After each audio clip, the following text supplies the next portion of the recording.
दिल्ली विधानसभा चुनाव 2025 को लेकर के सभी पार्टियां अपना जोर आजमा रही है। तो ऐसे में बीजेपी का जो मास्टर प्लान है वो समझाने के लिए आज हम यहाँ पर हैं। तो आखिर ऐसी कौन सी बात है कि अभी तक भाजपा ने अपने किसी भी नेता के, अपने किसी भी कैंडिडेट की लिस्ट नहीं जारी की। दूसरी तरफ देखा जाए तो दिल्ली की सत्ता में बैठी आम आदमी पार्टी ने 70 के 70 विधानसभा सीट पर 70 के 70 उम्मीदवारों की के नाम जारी कर दिए हैं। तो वहीं कांग्रेस ने भी 2 लिस्ट जारी कर दी है, लेकिन भाजपा के उम्मीदवारों का इंतजार जनता को अभी भी है। तो आखिर 2025 के चुनाव को लेकर भाजपा का जो मास्टर प्लान है वो क्या है, आज इस वीडियो में आपको ये मास्टर प्लान समझाने के लिए मैं यहाँ पर हूँ। तो हमारे इस वीडियो को अंत तक जरूर देखिएगा। आज की ये खबर आपको चौंका देगी, आपके सभी सवालों का जवाब दे देगी। तो आइए समझते हैं कि आखिर 2025 के विधानसभा चुनाव में भाजपा का मास्टर प्लान क्या होने वाला है। सबसे पहली चीज होती है कि जिस भी क्षेत्र में जो कैंडिडेट हमें उतारना है उस क्षेत्र में पहले ये देखना पड़ता है कि आखिर उस क्षेत्र का वोटर किस एरिया का है, किस जाति का है और किस तरीके का है। दिल्ली में बहुत से ऐसे लोग हैं जो बिहार से हैं, बहुत से ऐसे भी लोग हैं जो मराठी और तेलुगु हैं, और कई ऐसे भी लोग हैं जो अन्य जाति से हैं, अन्य क्षेत्र से आते हैं। तो भाजपा का मास्टर प्लान यही है जो मैं आपको समझाने की कोशिश कर रही हूँ। इस बार 2025 के चुनाव में भाजपा दिमाग से खेलने वाली है। इस बार 2025 के चुनाव में भाजपा क्षेत्र के हिसाब से अपने कैंडिडेट उतारेगी, उसी जाति के कैंडिडेट को उस क्षेत्र में उतारेगी जिस जाति के वोटर्स वहां पर है, और साथ ही साथ चुनाव प्रचार के लिए भी वही लोग आएंगे जो उस जाति से संबंध रखते हैं। तो सीधे बात करते हैं बिहार की और पूर्वांचलियों की। आपको बता दूं कि इस वक्त जो है दिल्ली में 20% पूर्वांचली वोटर्स हैं। इन 20% पूर्वांचली वोटर्स को अपनी तरफ करने के लिए भाजपा किस किस पार्टी से गठबंधन करने वाली है वो मैं आपको बताती हूँ। तो पार्टियों के नाम है बिहार से एलजेपी, हम और जेडीयू। ये वो पार्टियां हैं जिन पार्टियों से भाजपा गठबंधन करने वाली है। नीतीश की पार्टी, चिराग पासवान की पार्टी और जीतन राम मांझी की पार्टी। तो जब 2025 के चुनाव में कैंडिडेट की लिस्ट जारी होगी तो 20% बिहारी वोटर्स और पूर्वांचली वोटर्स को साधने के लिए भाजपा नीतीश, मांझी और चिराग पासवान, इन तीनों को चुनावी मैदान में प्रचार के लिए उतारेगी। अब आप खुद समझिए, जहां पर एक साथ जीतन राम मांझी, नीतीश कुमार और चिराग पासवान जो फिलहाल इस वक्त लोकसभा चुनाव को लेकर के पहले से ही भाजपा के साथ गठबंधन में है। हालांकि आपको बता दूं कि नीतीश कुमार और नायडू ने आखिरी वक्त में भाजपा का साथ दिया था, जिसकी वजह से भाजपा की सरकार बन पाई थी तीसरी बार। तो ये जो लोग हैं, ये जो नेता है, मंत्री हैं, ये पहले से ही भाजपा में है। जब इन्हें दिल्ली में चुनाव प्रचार के लिए दिल्ली में चुनाव प्रचार के लिए उतारा जाएगा तो जाहिर सी बात है कि जो बिहारी हैं वो इनकी तरफ आकर्षित होंगे, जो पूर्वांचली है वो इनकी तरफ आकर्षित होंगे, और नीतीश, चिराग और जीतन राम मांझी की बात मानकर उनसे आकर्षित होकर जो वोट है वो भाजपा को देंगे। तो ये पूरा का पूरा वोट जो है वो भाजपा के खेमे में चला गया। अब बात करते हैं बाकी क्षेत्रों की। तो और बाकी जो क्षेत्र हैं उनमें हमारे पास और भी वोटर्स हैं जो मराठी बोलते हैं, तेलुगु बोलते हैं। इन वोटर्स को साधने के लिए आखिर भाजपा क्या करेगी? तो मैं आपको बता दूं कि मराठी वोटर्स को साधने के लिए भाजपा एकनाथ शिंदे को चुनाव प्रचार के लिए मैदान में उतारने वाली है। वहीं तेलुगु वोटर्स को साधने के लिए भाजपा नायडू का इस्तेमाल करेगी, नायडू का हाथ थामेगी। नायडू शायद आपको याद होंगे 2024 लोकसभा के चुनाव को लेकर के हलचल चल रही थी कि आखिर सरकार किसकी बनेगी, क्योंकि उस वक्त भाजपा को बहुमत नहीं मिला था। तब नायडू और नीतीश ये दो सहारे बने थे भाजपा के, प्रधानमंत्री नरेंद्र मोदी के, जिसकी वजह से वो तीसरी बार प्रधानमंत्री बन पाए। तो ये वही नायडू है, चंद्रबाबू नायडू, आपको याद होगा।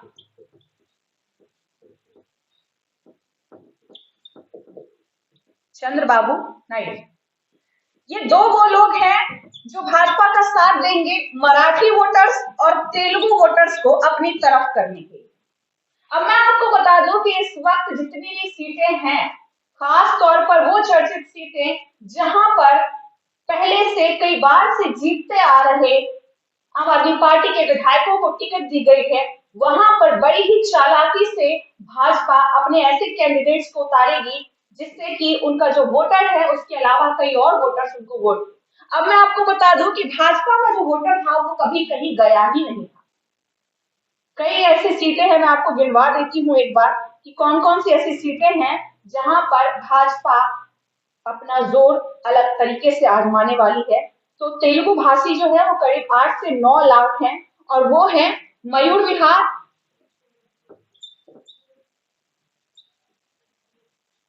मयूर विहार, पड़पड़गंज,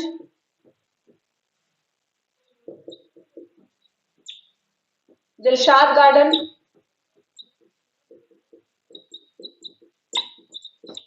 विकासपुरी। ये वो एरिया है, इनके अलावा और भी कई ऐसे एरिया हैं जहां पर तेलुगु और मराठी वोटर्स हैं, जिनको साधने के लिए भाजपा शिंदे और चंद्रबाबू नायडू का इस्तेमाल करने वाली है, इन्हें चुनाव प्रचार में उतारने वाली है, जिससे कि जो वोटर्स हैं वो आकर्षित हो और वोट जो है, अपना जो समर्थन है वो भाजपा को 2025 के चुनाव में। अभी पिछले 3 बार से अरविंद केजरीवाल की सरकार चल रही है, जो एक आंदोलन के कोख से निकली हुई पार्टी है आम आदमी पार्टी, उसके प्रमुख है अरविंद केजरीवाल। लेकिन इस बार भाजपा जो पिछले 26-27 सालों से सत्ता में नहीं आ पाई है, वो पूरी तरह से कोशिश कर रही है कि ये 26 से 27 साल जो निकल गए उसे वापस कैसे लाया जाए, कैसे आम आदमी पार्टी के वोट्स काटे जाएं। आम आदमी पार्टी को हटाकर भाजपा अपना अस्तित्व बनाना चाहती है इस बार। लेकिन बात करते हैं उस दौर की जब आम आदमी पार्टी आई थी, किस तरीके से वो आई, कैसे ये सब हुआ।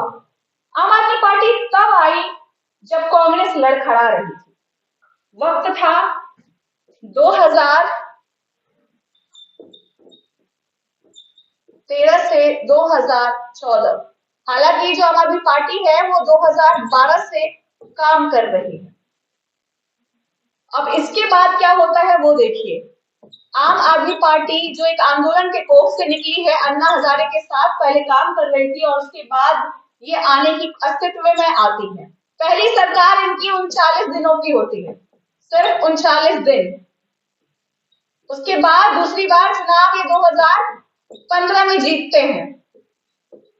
2015 में चुनाव जीतते हैं और 2015 में चुनाव जीतने के बाद इनकी सरकार बनती है, जिस वक्त इन्हें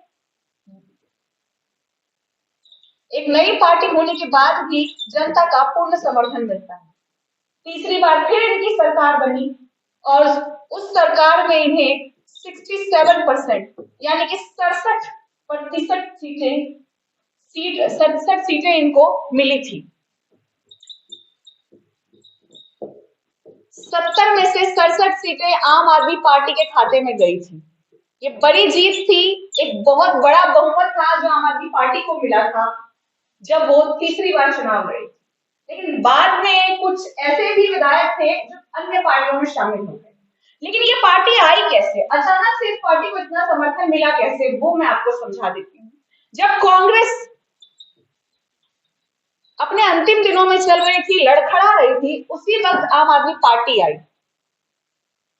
और जब आम आदमी पार्टी आई तो कांग्रेस धीरे धीरे घटने लगी, कांग्रेस का अस्तित्व मिटने लगा दिल्ली से, और आम आदमी पार्टी का वर्चस्व लगातार बढ़ता चला गया और कांग्रेस लगातार डाउनफॉल में चली गई। तो जाहिर सी बात है, साफ सुथरी बात है कि जो आम आदमी पार्टी का वोटर है वो कांग्रेस से मिला हुआ है। यानी कि जो कांग्रेस को पहले वोट देते थे, अब वो आम आदमी पार्टी को वोट दे रहे हैं। तो आम आदमी पार्टी के जितने भी वोटर हैं वो सभी कांग्रेस से आए हुए हैं। तो कांग्रेस के वोटर्स को कांग्रेस वापस कैसे लेगी, अब वो देखिए। अपने वोटर्स को वापस लेने के लिए कांग्रेस क्या कर रही है वो मैं आपको बाद में समझाऊंगी। ये आपके लिए सस्पेंस है, थोड़ी देर और इस वीडियो में, इस खबर में बने रहिए, फिर आपको ये सस्पेंस भी आपका क्लियर हो जाएगा, आपको ये चीजें भी क्लियर हो जाएंगी। फिलहाल हम बात कर लेते हैं बीजेपी की, कि बीजेपी के वोटर्स कहाँ हैं। तो मैं आपको बता दूं कि जो बीजेपी है, बीजेपी को जो वोट देने वाले लोग थे वो फिक्स्ड है। बीजेपी के वोटर्स फिक्स है, उन्हें कोई हिला नहीं सका। लेकिन भाजपा ये चाहती है कि इस बार 2025 के चुनाव में और भी ऐसे वोटर्स हों जो उनको वोट दें। तो हम बात कर लेते हैं दिल्ली इलेक्शन 2025 में भाजपा को और बहुमत और वोट कैसे मिलेगा। तो वो कुछ इस तरीके से मिलेगा। दिल्ली इलेक्शन 2025 में भाजपा अपने वोटर्स, जो उनके फिक्स वोटर्स हैं, उनके अलावा और वोट लेने के लिए ये हथकंडा अपनाएगी। जो भाजपा के हैं वो भाजपा के ही रहेंगे। एक बार वो भाजपा के वोटर्स नोटा पर बटन दबा देते हैं लेकिन किसी और पार्टी को वोट नहीं देते। कुछ इस तरीके की भक्ति है, कुछ इस तरीके का मानसिकता, इस तरीके की मानसिकता है भाजपा के वोटर्स की वोट को लेकर कि वो नोटा में वोट देंगे लेकिन किसी और पार्टी को वोट नहीं देंगे। तो बात कुछ समझ आइए, ये तो फिक्स है। और वोटर्स कहां से आए? तो और वोटर्स कुछ इस तरीके से आएंगे जब भाजपा इन पार्टियों के साथ, जिनके साथ पहले से गठबंधन चल रहा है, और एकनाथ शिंदे के बारे में मैं आपको बता दूं कि एनसीपी से अभी गठबंधन की कोई खबर नहीं है, लेकिन प्रचार के लिए शिंदे का इस्तेमाल किया जा सकता है। तो जिनसे गठबंधन है और जिनसे गठबंधन की उम्मीद है, उनके प्रमुख चेहरों को चुनाव प्रचार के लिए, दिल्ली के विधानसभा चुनाव प्रचार के लिए भाजपा मैदान में उतारने वाली है। जो बड़े चेहरे हैं वो है मुख्यमंत्री बिहार के नीतीश कुमार, जीतन राम मांझी और चिराग पासवान। चिराग पासवान के बारे में आप लोग बहुत अच्छे से जानते होंगे। कुछ समय पहले की बात है जब वो कंगना के साथ दिखे थे और काफी चर्चा में रहे थे। कई लड़कियों का, कई फीमेल वोटर्स का उन पे क्रश भी रहता है। तो ये एक चेहरा बन सकता है वोट खींचने का। जब पूर्वांचलियों का वोट खींच लिया जाएगा तो फिर साउथ का वोट और वेस्ट का वोट कहां से आएगा वो देखिए। मराठी वोटर्स के लिए शिंदे और तेलुगु वोटर्स के लिए नायडू। ये कुछ चेहरे हैं जिनका अभी खुलासा हुआ है, सूत्रों से जिनकी जानकारी हमें मिली है और हम आपको बता रहे हैं। ऐसे न जाने कितने ऐसे चेहरे और हो सकते हैं भविष्य में चुनाव प्रचार के दौरान जो मैदान में दिखेंगे, गलियों में दिखेंगे, सड़कों पर दिखेंगे, प्रचार करते हुए दिल्ली विधानसभा चुनाव 2025 का भाजपा की तरफ से। तो ये वो वोटर्स हैं, यानी कि भाजपा के जो पहले से फिक्स वोटर है वो तो उन्हें मिलेंगे ही, साथ ही इनकी वजह से, इनकी बदौलत और वोट भाजपा की तरफ जाएंगे। तो जाहिर सी बात है कि इस बार आम आदमी पार्टी के लिए ये चुनाव बहुत ही ज्यादा टफ होने वाला है, बहुत ही ज्यादा कठिन होने वाला है। जीतना लगभग नामुमकिन के बराबर होने वाला है। ऐसा भी हो सकता है कि भाजपा जो हथकंडे अपनाने की कोशिश कर रही है वो कहीं ना कहीं चूके और आम आदमी पार्टी जीत जाए। लेकिन फिलहाल इन दोनों के साथ साथ कांग्रेस भी अपना पूरा जोर आजमा रही है, पूरी प्लानिंग के साथ इस बार उतर रही है। वो कैसे, वो मैं आपको दिखाती हूँ। अब समझते हैं कि कांग्रेस किस तरीके से चुनाव 2025 में अपना हथकंडा अपनाने वाली है, किस किस तरीके के पैतरे आजमा रही है, वो जरा देखिए। बात अब हो रही है कांग्रेस की, किस तरीके से कांग्रेस दिल्ली का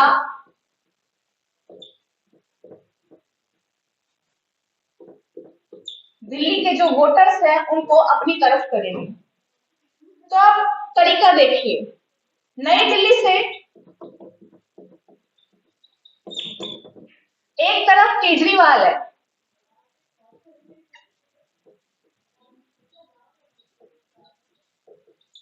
तो दूसरी तरफ संदीप दीक्षित।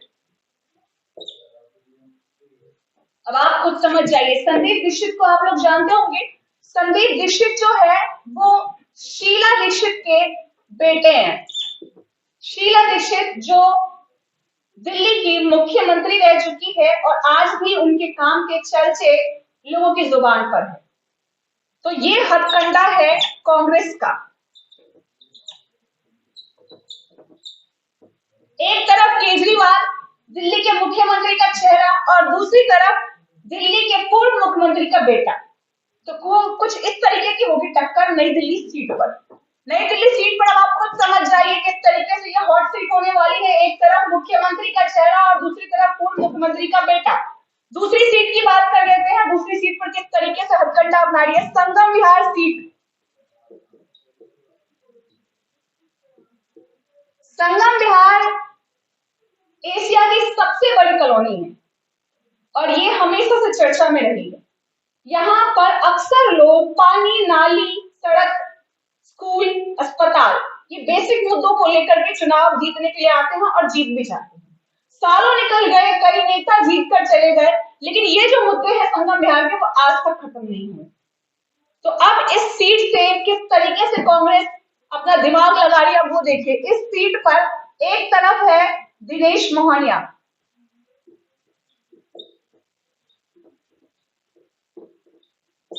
तो वहीं दूसरी तरफ है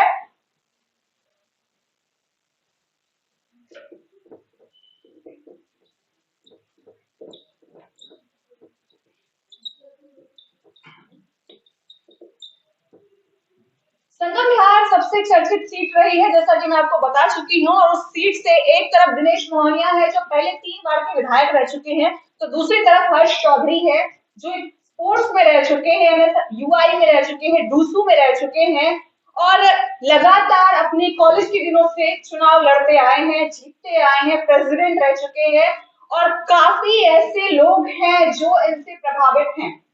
ये अच्छा खासा वोट आम आदमी पार्टी का काटने का काम कर सकते हैं। कुछ इस तरीके का वर्चस्व है, कुछ इस तरीके की पहचान है, छाप है हर्ष चौधरी की संगम विहार विधानसभा में। हालांकि दिनेश मोहनिया तो 3 बार से विधायक है तो जनता इनसे भी आकर्षित है, लेकिन जनता को इस वक्त तलाश है शायद किसी नए चेहरे की, और अगर वो नया चेहरा ढूंढने जाते हैं तो शायद हर्ष चौधरी वो नया चेहरा हो सकते हैं संगम विहार के लोगों के लिए। अब संगम विहार में अगर हर्ष चौधरी को कांग्रेस की तरफ से टिकट मिली है और अगर जनता उनकी तरफ जाती है तो आप खुद समझ जाइए कि आम आदमी पार्टी बड़ी ही आसानी से वहां से जा सकती है। बहुत सालों तक संघर्ष करने के बाद हर्ष चौधरी को टिकट मिली है। बगावत पर भी उतर आए थे, कई बार विरोध भी किया था और तब जाकर के करीबन 20 साल हो गए उसके बाद जाकर के इनको टिकट मिली है। इससे पहले हर्ष चौधरी के पिता शीशपाल चौधरी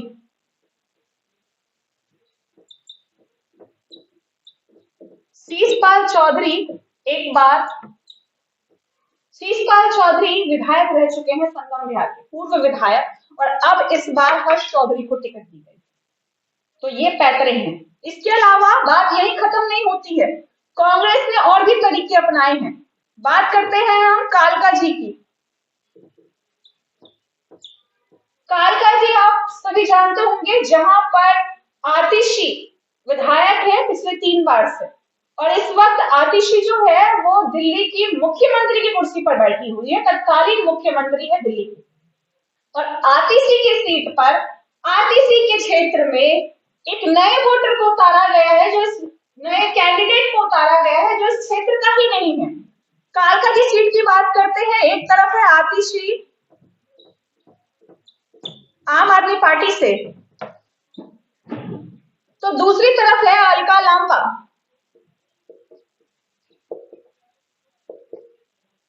कांग्रेस से। अलका लांबा को आप लोग जानते होंगे, काफी पुरानी नेता है, काफी वरिष्ठ नेता है और काफी समझे हैं राजनीति की। वहीं दूसरी तरफ आतिशी है। आतिशी 3 बार से विधायक रह चुकी है, जनता के बीच में रहती है, इस वक्त मुख्यमंत्री है दिल्ली की, और उनके बराबरी में अलका लांबा को उतारा गया है कांग्रेस की तरफ से। ऐसी कई सीटें हैं जिस पर कांग्रेस तैयार है आम आदमी पार्टी को जोरदार टक्कर देने के लिए, एक बराबरी का टक्कर देने के लिए। लेकिन अभी भाजपा की बारी तो बाकी ही है। अब आप खुद समझ जाइए किस तरीके से इस बार 2025 का चुनाव बहुत ही ज्यादा मजेदार होने वाला है, क्योंकि इस बार टक्कर तीनों तरफ से बराबरी की होने वाली है।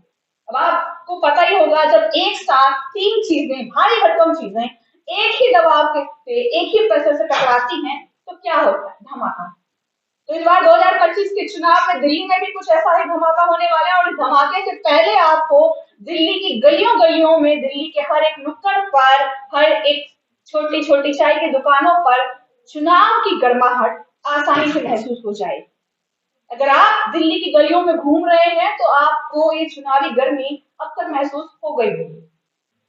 एक तरफ आम आदमी पार्टी जो पहले से सत्ता में है, दूसरी तरफ उसका काट करने के लिए बीजेपी लगातार प्लानिंग पर प्लानिंग कर रही है, योजनाएं बना रही है किस तरीके से आम आदमी पार्टी को काटा जा सके, आम आदमी पार्टी के वोटर्स को अपनी तरफ किया जा सके।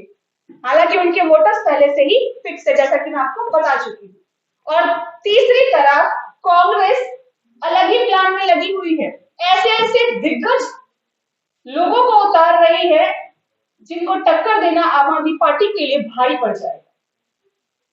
भाजपा ऐसे ऐसे दिग्गजों को चुनाव प्रचार के लिए उतार रही है जो इस क्षेत्र के ही नहीं है, इस राज्य के ही नहीं है, अलग अलग राज्यों से बुलाया जा रहा है ताकि आम आदमी पार्टी चाहकर भी जीत का, बड़ी ही आसानी से जीत का जो ख्वाब है वो न देख सके।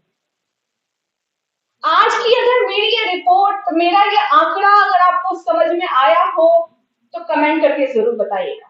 इस वीडियो से रिलेटेड, इस खबर से संबंधित अगर आपके मन में कोई भी सवाल हो, इस 2025 के चुनाव से संबंधित अगर आपके मन में कोई भी सवाल हो तो कमेंट में जरूर पूछिएगा, आपके हर सवाल का जवाब मिलेगा। इस बार 2025 के चुनाव में आप क्या सोच रहे हैं, किस पार्टी को अपना समर्थन देना चाहते हैं, वो भी हमारे इस कमेंट बॉक्स में जरूर लिखिएगा। आज की अगर ये खबर, ये वीडियो आपको सही लगी हो तो इसको शेयर जरूर कीजिएगा, क्योंकि ये खबर आप सभी के सवालों का जवाब है, उन सभी लोगों के सवालों का जवाब है, उन सभी लोगों की असमंजसता का जवाब है जो लोग कुछ बोल नहीं पा रहे हैं लेकिन मन ही मन में सोच रहे हैं कि आखिर इस बार क्या होने वाला है। कई नेता भी ऐसे हैं जो इस सोच में पड़े हुए, इस असमंजस में पड़े हुए हैं कि आखिर इस बार 2025 के चुनाव में क्या होगा। आम आदमी पार्टी तो शायद अभी सोच भी नहीं पा रही होगी कि सामने वाले प्रतिद्वंदी किस योजना के साथ घात लगा करके बैठे हुए हैं। खैर, 25 के चुनाव में अब ज्यादा समय नहीं रह गया है, 24 के साल का अंत होने वाला है और 25 के साल की शुरुआत होने वाली है, और ऐसे में चुनाव की तारीखों की घोषणा भी बेहद जल्द हो जाएगी। और चुनाव की तारीखों की घोषणा के साथ ही शुरू हो जाएगा एक खेल, जिस खेल का बेसब्री से पूरी दिल्ली को इंतजार है, तीनों ही पार्टियों को इंतजार है। बने रहे हमारे चैनल एनसीआर समाचार पर, और अगर आपको ये खबर अच्छी लगी हो तो कमेंट में जरूर बताइएगा। धन्यवाद।